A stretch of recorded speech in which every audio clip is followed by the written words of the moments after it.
She accidentally kissed a millionaire at a fancy party, and he fell in love with her kiss. Emily Rivera sat in front of the mirror in her small rented room, trying to tame her messy curls and exhaling deeply. Tonight could change her life, or it could just be another humiliating evening. But she had no other choice. As a final-year finance student, Emily knew that dream internships weren't handed to girls from struggling neighborhoods on the city's outskirts. For the past 3 years, she'd been juggling studies, a part-time job at a used bookstore, and helping her mother, a seamstress who worked tirelessly every day. They lived modestly but with dignity. Sterling Capital, one of the country's largest investment firms, was recruiting interns. Only 2 spots were available, and one of the people rumored to have influence on the selection would be attending the business school's fundraising gala tonight. Emily didn't know who she might meet, but she knew one thing for sure. If she wanted to change her future, she had to be there. Because for a dream that truly matters, sometimes you have to walk into a world that doesn't feel like yours. At least not yet. The emerald dress Emily wore that night was borrowed from her cousin. It fit her well enough, though it wasn't truly hers. The heels pinched, the purse was a clearance find from Black Friday, and yet, when she stepped out of the cab and saw the line of luxury cars, Mercedes, BMWs, even a brand new Tesla Model S, she nearly turned around. "No, Emily Rivera," she told herself. "I didn't come all this way just to give up at the door." The mansion perched on the hill looked like something out of a movie. Crystal chandeliers, stone walls, cobblestone paths. Everyone seemed to speak fluent, polished English, polite but edged with arrogance. Emily stepped into the lobby with her heart pounding. She was just a broke finance student with big dreams, navigating a world she didn't belong to. But she had to try. While searching for the restroom, she was stopped by a blonde guy in a white suit, clearly drunk. "Hey, are you in finance? Looking for an internship?" he smirked. "Sorry, I'm in a hurry." She tried to sidestep, but he blocked her. "Come on, just trying to chat." When he reached out to touch her arm, Emily panicked and backed away, then ran. She didn't care where.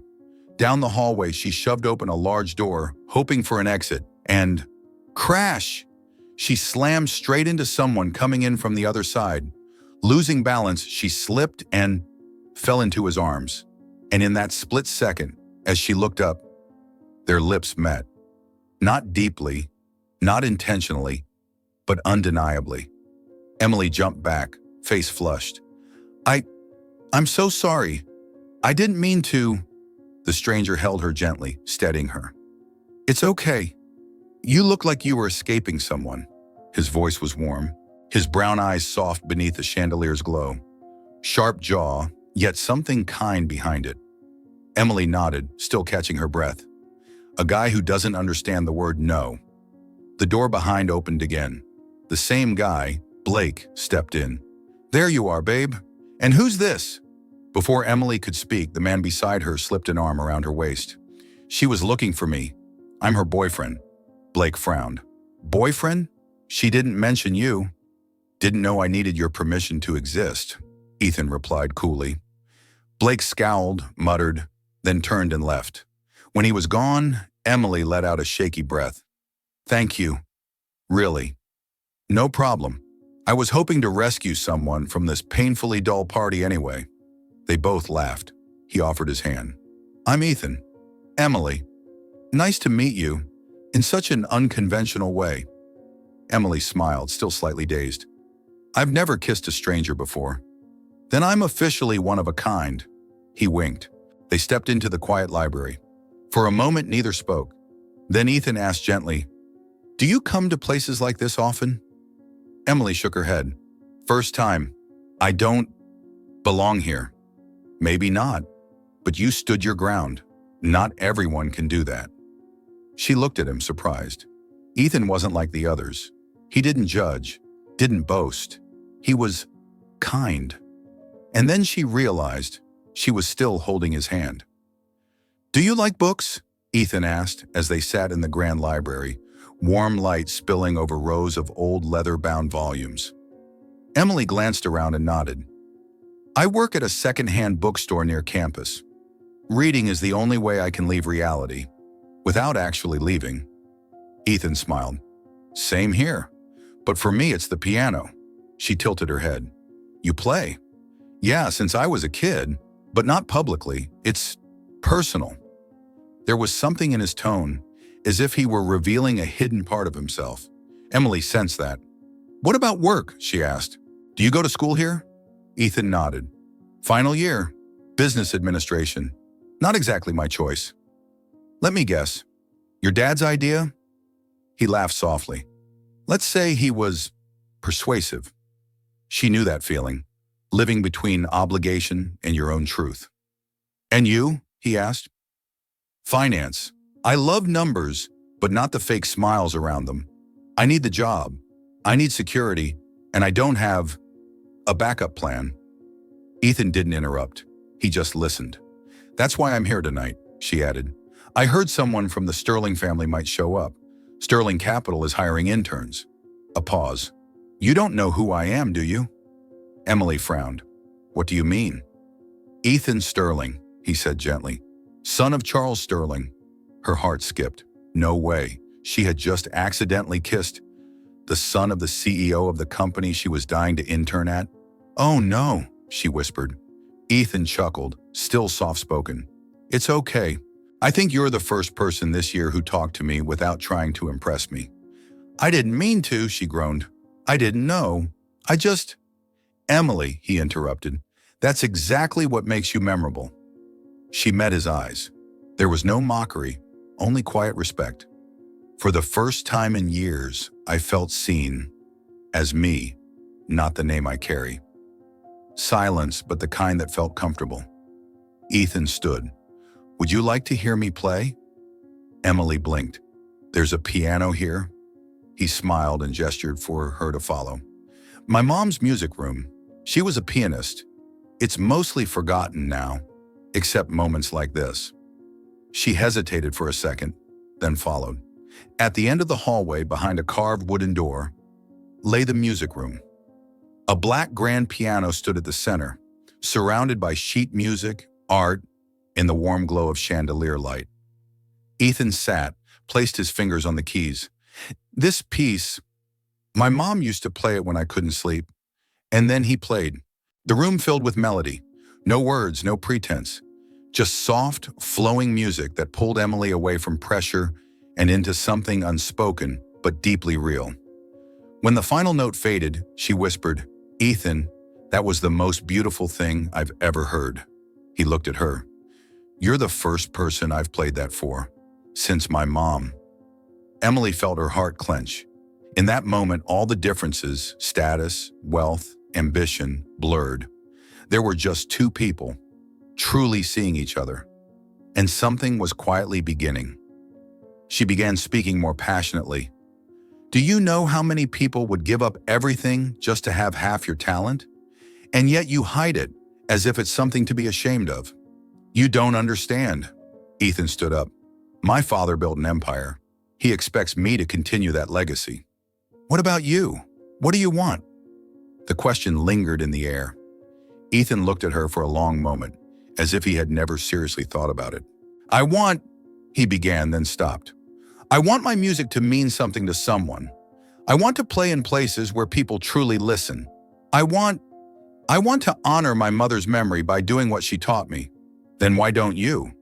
Because I have responsibilities. Because my father is getting older and needs someone to take over the company.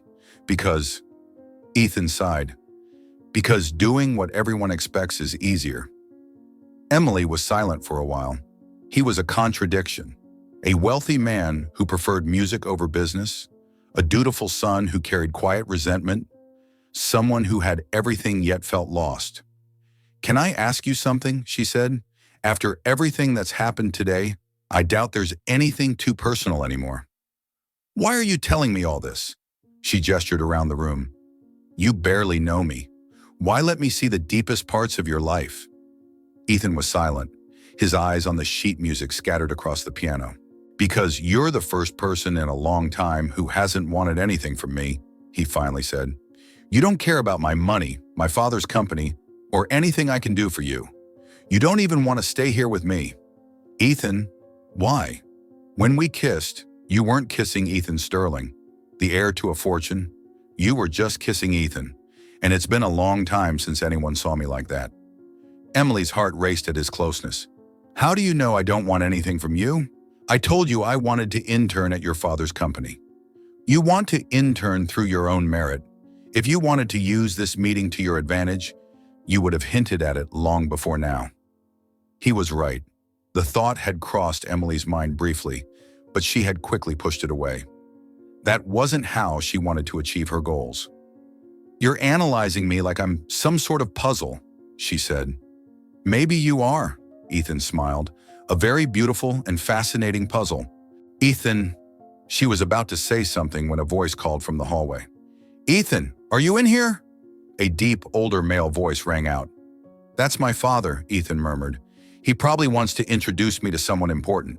You should go, Emily said quickly. No, Ethan took her hand. Stay. He'll come in, say a few words, then leave. Ethan, I don't think it's a good idea for him to meet me right now, especially before the interview. Why not? She didn't have time to answer before the door opened and an older man stepped inside. Charles Sterling was an older, more austere version of Ethan. Tall, perfectly groomed salt and pepper hair, wearing a sharp suit despite being at home. Ah, Ethan, here you are. His gaze moved from Ethan to Emily, assessing her quickly. And this is your friend? Father, this is Emily Rivera, Ethan introduced. Emily, my father, Mr. Charles Sterling. Emily extended her hand, trying to hide her nervousness. It's a pleasure to meet you, Mr. Sterling. The pleasure is mine. Charles shook her hand briefly. Rivera, that name sounds familiar. Don't you have an interview with me next week? Emily's heart sank. Yes, sir, for the internship position. Charles's eyes shifted from Emily back to Ethan, as though piecing things together. Interesting. And how did you two meet? At a party, Ethan answered quickly. We just met today. I see. Charles continued to watch Emily intently. What do your parents do? My father is a mechanic. My mother is a seamstress, sir. If he was surprised, he didn't show it. You study economics? Yes, sir. I'm in my final year. What's your GPA? 9.2, sir. Charles nodded approvingly. Determined. I like that. Then he turned to Ethan. Son, I need you to come greet the Mendonça family. They're here for you. Yes, father. But let me walk Emily out first. No need. I'm sure Ms.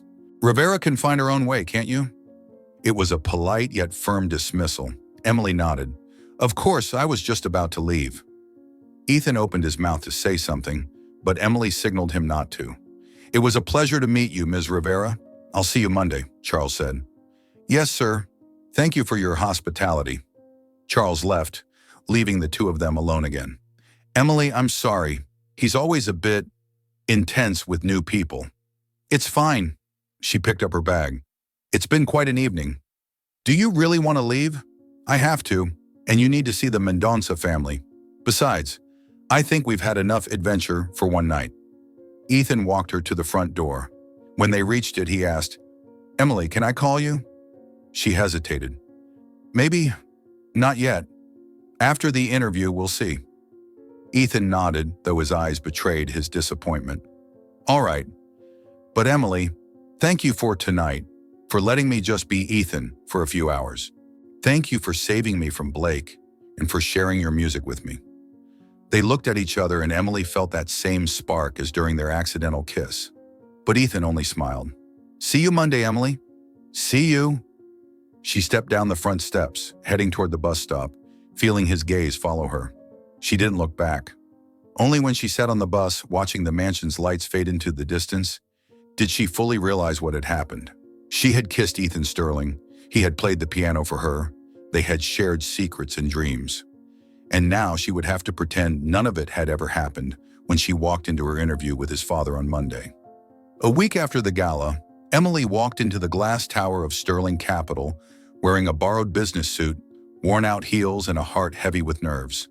The internship interview, the moment she had prepared for over the last 3 years, had arrived. She'd spent countless nights studying, poring over financial reports, mastering investment models, and rehearsing answers.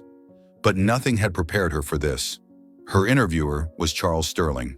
She had met him at the party, but now, here he was, sitting across from her, sharp-eyed, calm, and exuding the kind of power that comes from managing billions for over 2 decades. "Ms. Rivera," he began, voice low and commanding, "I see you have a strong academic record. But tell me, what does a bookstore cashier with no industry connections bring to the table?" Emily tightened her hands slightly, steadying her breath. "I bring resilience, sir. I'm not afraid to start from nothing. In fact, I've lived most of my life there." He raised an eyebrow. "Resilience doesn't teach you how to navigate financial markets, but it teaches you how to survive them," she answered firmly.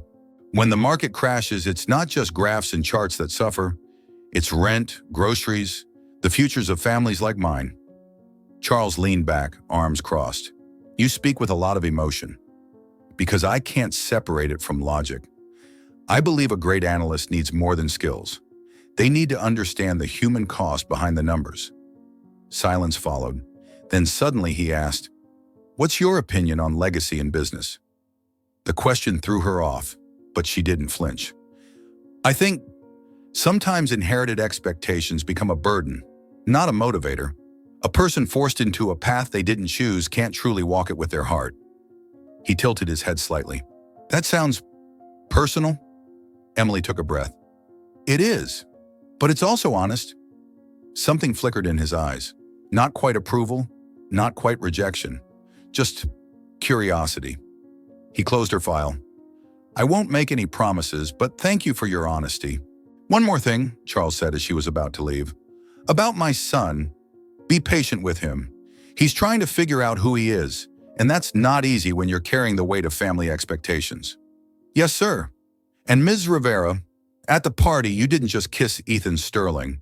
Today you also taught me a lesson about life." Emily blushed. "Mr. Sterling, rest assured, your secret is safe with me." Charles smiled, the first genuine smile she had seen from him. "Now go. Helena's waiting for you." As Emily stepped out of the room, she didn't know if she had impressed him, but she knew one thing. She hadn't faked a single word. She had shown up as herself. 3 days later, the email arrived. "You've been selected for the Sterling Capital internship program." Emily stared at her phone, hands trembling. She had done it, not because of Ethan, not because of a lucky accident, but because of who she was. The phone rang just as she stepped into the train station. "Hello, Emily, it's Ethan." Her heart skipped a beat. "Ethan, hi. My father told me you got the internship. Congratulations." "Thank you." She stepped into a quieter corner of the station. "Ethan, I want you to know I didn't use that meeting to get an advantage. I would never do that." "I know." His voice was low and distant. "Emily, can we meet and talk in person?" "Is something wrong?" "There are a few things I need to tell you. Do you know Cafe Central?" "Yes, when?" "In an hour. I'll be waiting there." Cafe Central, one of Emily's favorite spots, was small and cozy, with wooden tables, bookshelves, and the warm scent of coffee in the air. Ethan was already there when she arrived, sitting in the far corner, stirring his coffee absent-mindedly. "Hi," she said, sitting down across from him. "Hi. Thanks for coming." He ordered her drink, then stayed silent until the cappuccino arrived. Emily noticed he seemed more tense than he had at the party. "So, what is it you wanted to tell me?" Ethan ran a hand through his hair and sighed. "I had an interesting conversation with my father today. About you, about the interview, and about us." Emily's stomach tightened. "You promised you wouldn't tell him anything." "I didn't say anything about the kiss, but my father isn't stupid. He sensed there was something between us. He knows I showed you the concert hall, knows I played for you, which is something I almost never do for anyone. In fact, you're the first person I've played for in 3 years since my mother passed." Emily froze. He noticed that. He asked why, asked what you said, and apparently what you told him made him reconsider a few things. Now he wants to hear me play. "So, isn't that what you wanted?" Emily tried to smile. "Maybe, but if he really likes it, he'll support me pursuing music, maybe even encourage me to leave business management to focus on the piano, and I don't know if I'm ready for that." Isn't that your dream? I'm not sure. I've spent years preparing to take over the company, and now suddenly there's this chance to take a completely different path. It's scary. Ethan paused, then added, my father also made it clear that this change is because of you, because of what you said about being forced into an inheritance. Emily sighed. You make it sound like a burden. I don't want you to feel responsible if I change direction. The consequences could be huge. She looked at him for a moment, then laughed. Ethan, you're ridiculous. You have the chance to follow what you love, with your father's support, and you're worried I'll get blamed if it fails? Come on. It's not that simple. It is that simple. You have talent, a rare one, and now you're allowed to give it your full focus. Why hesitate? Because I'm scared, he said quietly. Scared I'm not good enough. Scared I'll disappoint my father in a different way. Scared that I'll find out music is just a beautiful dream I'm not capable of making real. Emily reached across the table and took his hand. Ethan, I've heard you play. You're more than good enough. When you play, I forget everything else. If a stranger like me can feel that, imagine what an entire hall full of people would feel. Ethan turned his hand over, clasping hers tightly. And one more thing, she continued. Stop worrying about me influencing you. I'm not making this decision for you. I'm just reminding you of something your heart has known all along. Ethan's apartment sat on the 18th floor, overlooking the glittering sprawl of the city. Lights blinked below like scattered stars caught between glass towers. But tonight, the usually warm space felt unusually heavy. Emily sat on the sofa, tea in hand, watching Ethan pace restlessly across the floor. She had never seen him like this. Something wrong? She asked gently. Ethan stopped, looked at her, then turned to the window. I just got the official offer from the Vienna Conservatory. Full scholarship, 2 years. Emily sat up straight. Ethan, that's amazing. You've always dreamed of this. I have, he said softly. It's my dream. But it's also something my father never believed in. He sighed. He's always expected me to take over the company. Music's just a hobby to him, a distraction. Emily didn't answer right away. She looked at Ethan, this confident man who now seemed like a boy caught between two paths. Ethan, she said finally, I can't speak for your father, but I know what it feels like to choose between what you want and what makes others proud of you. Trust me, living someone else's dream, especially a parent's, will only lead you further away from yourself. He sat beside her in silence, then asked, What about you? The question made Emily pause. She didn't answer right away. Ethan, can I be honest with you? Of course. I'm scared. Scared of what? Scared you'll leave. Scared I'll never see you again. Scared because I love you and you don't know it. The silence between them was so deep that Emily could hear her own heartbeat. What did you just say? I love you, completely, madly in love with you. I know it's complicated. I know you're about to leave, but I couldn't let you go without knowing that. Ethan looked at her for a long moment before stepping closer.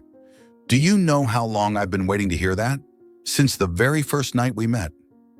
He stood so close she could feel the warmth radiating from him. I love you too, completely, madly. He told her he had even considered not going to Vienna because of her, but she insisted he couldn't give up his dream for her. Ethan smiled and said, Then come with me. The words left her frozen. What? Come with me to Vienna. Finish your studies there, do an exchange program, whatever it takes. Just come with me. She hesitated until she realized there was no real reason to say no, except fear. Ethan took her hand. I know it's hard, it's crazy, but I love you and you love me. Life's too short to let fear keep us from being happy. Finally, Emily nodded. All right, I'll go to Vienna with you. Ethan's smile lit up the whole room. He lifted her off the ground and spun her around, both of them laughing. I love you.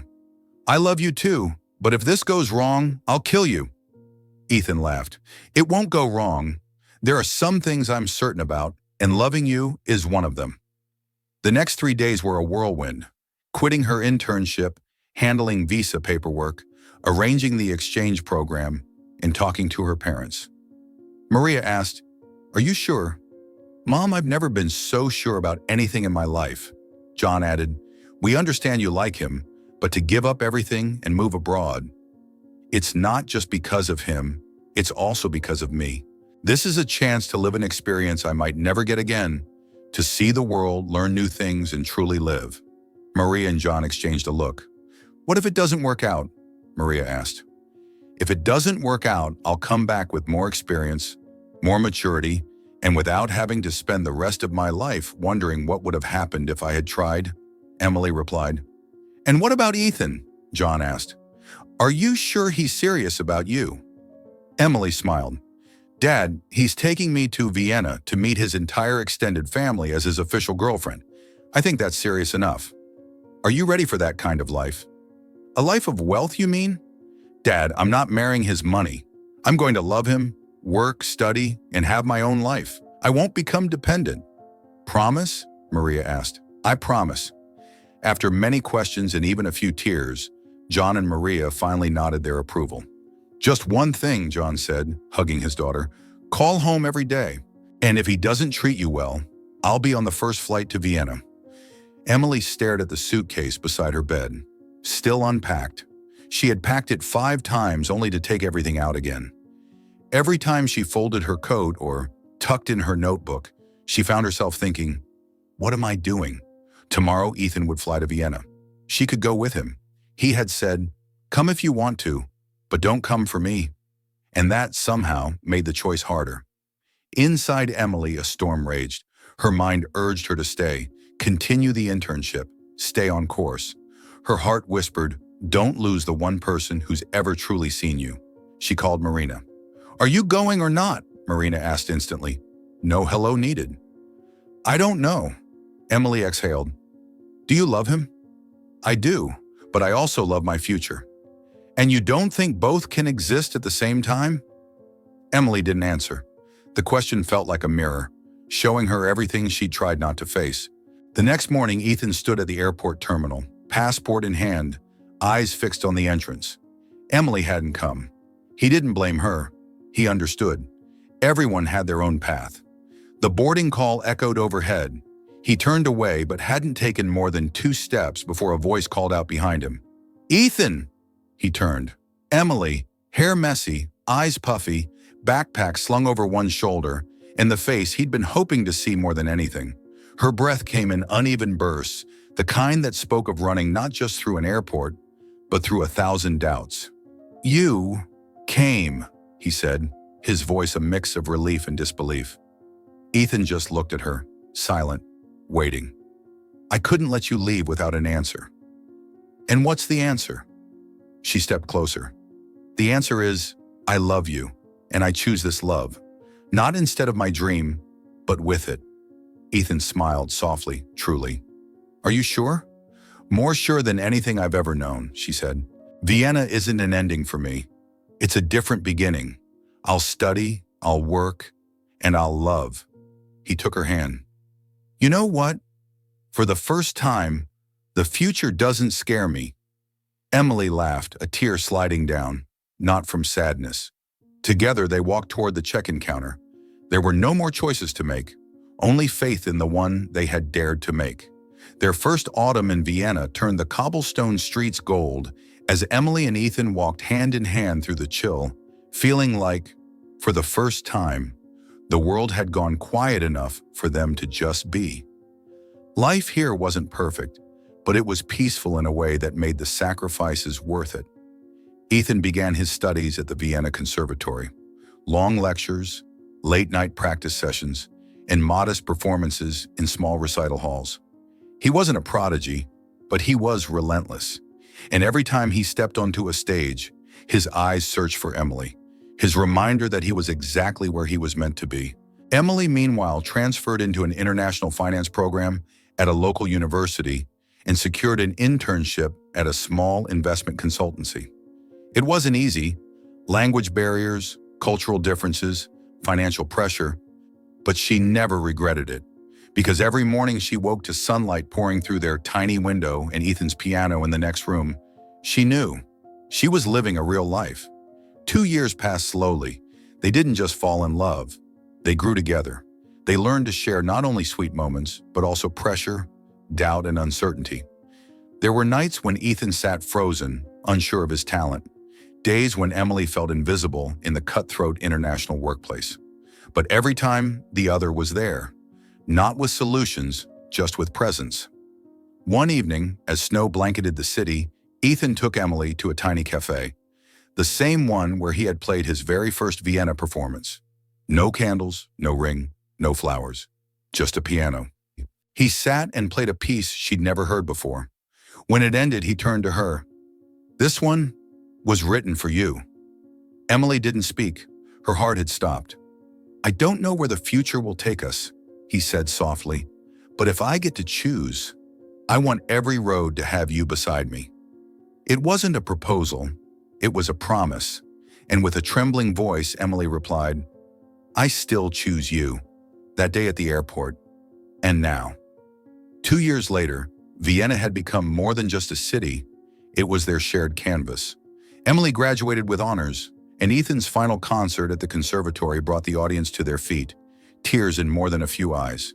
They had built a small life filled with music, late-night coffee, and quiet walks along the Danube. One early summer day, as they sat on the small balcony of their apartment with the city sprawled beneath them, Ethan received an email. It was an invitation from a nonprofit organization back home. They wanted to launch a free classical music program for children in underserved communities, and they wanted Ethan to serve as its artistic director. He read the email and sat silently for a long while. Emily turned to him. "What are you thinking?" Ethan looked at her, eyes glowing with something deeper. "I think it's time to go home."